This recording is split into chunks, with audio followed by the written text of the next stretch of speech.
سورہ مریم کی ان آیات میں اللہ تعالیٰ نے فرمایا کہ اسماعیل علیہ السلام کا ذکر کیجئے۔ اسماعیل علیہ السلام کی 4 باتیں اللہ نے ان 2 آیات کے اندر بیان فرمائی ہیں۔ ان آیات کے اندر اللہ تعالیٰ نے اسماعیل علیہ السلام کے بارے میں 4 باتیں فرمائی ہیں۔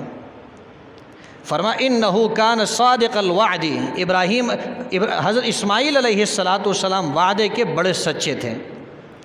وعدے کے کیسے سچے تھے؟ اسماعیل علیہ السلام سے ایک آدمی نے وعدہ کیا یہاں آپ ٹھہریے میں آتا ہوں۔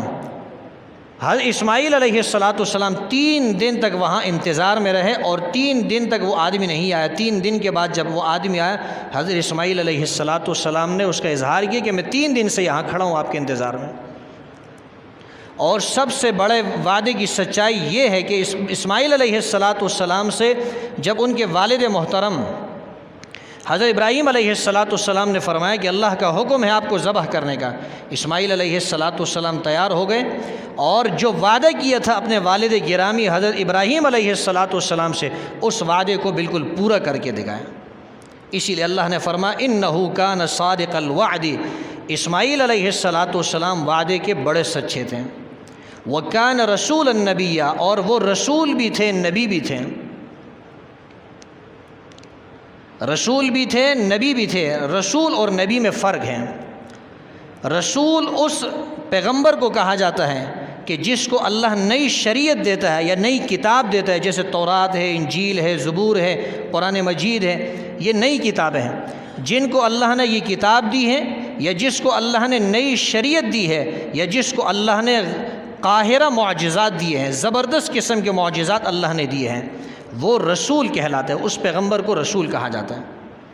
نبی جو ہوتا ہے، نبی اس کو نئی شریعت نہیں ملتی، اس کو نئی کتاب نہیں ملتی، اس کو اس طرح کے زبردست معجزات نہیں ملتے جس طرح کے رسول کو ملتے ہیں۔ ہر رسول نبی ہوتا ہے لیکن ہر نبی کے لیے رسول ہونا یہ ضروری نہیں ہے۔ تو اللہ نے فرمایا کہ اسماعیل علیہ السلام رسول بھی تھے نبی بھی تھے۔ اب کوئی کہہ سکتا ہے کہ اللہ نے تو اسماعیل علیہ السلام کو کتاب نہیں دی تھی، ہو سکتا ہے اللہ نے کوئی نئی شریعت دی ہو اور قبیلہ جرہم ہی کی طرف اللہ نے ان کو نبی بنا کر بھیجا ہو، رسول بنا کر بھیجا ہو۔ اللہ نے تو فرما دیا کہ وہ رسول بھی ہے نبی بھی ہے، اللہ کی بات جھوٹی نہیں ہو سکتی۔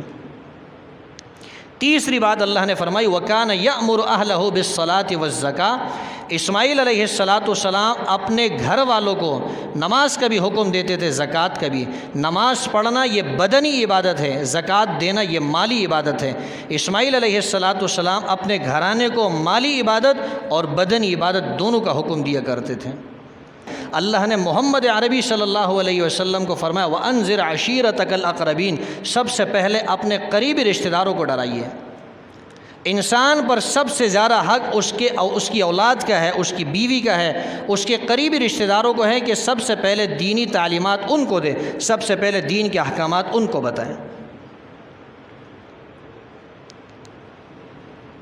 اور چوتھی بات اللہ تعالیٰ نے اسماعیل علیہ السلام کے بارے میں فرمائی وَكَانَ عِنْدَ رَبِّهِ مَرْضِيًّا، اپنے رب کے ہاں بڑے پسندیدہ تھے، اس لیے کہ وہ رب کے فیصلوں پر راضی ہو گئے تھے۔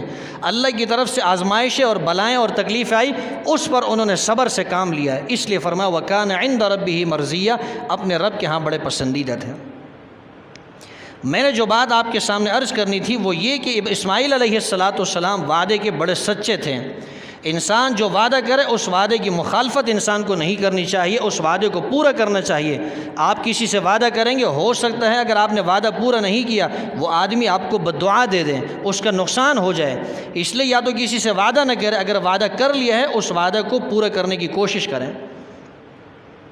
حدیث میں آتا ہے پیغمبر علیہ السلام نے ارشاد فرمایا منافق کی 3 نشانیاں ہیں، جب بات کرے گا تو جھوٹ بولے گا، جب اس کے پاس امانت رکھوائی جائے گی تو وہ اس کے اندر خیانت کرے گا، اور جب وہ وعدہ کرے گا تو وعدے کو توڑ ڈالے گا، وعدے کی خلاف ورزی کرے گا۔ اور ایک حدیث میں چوتھی نشانی بھی بیان کی ہے، اللہ کے رسول نے فرمایا کہ جب وہ لڑے گا گالم گلوچ اختیار کرے گا۔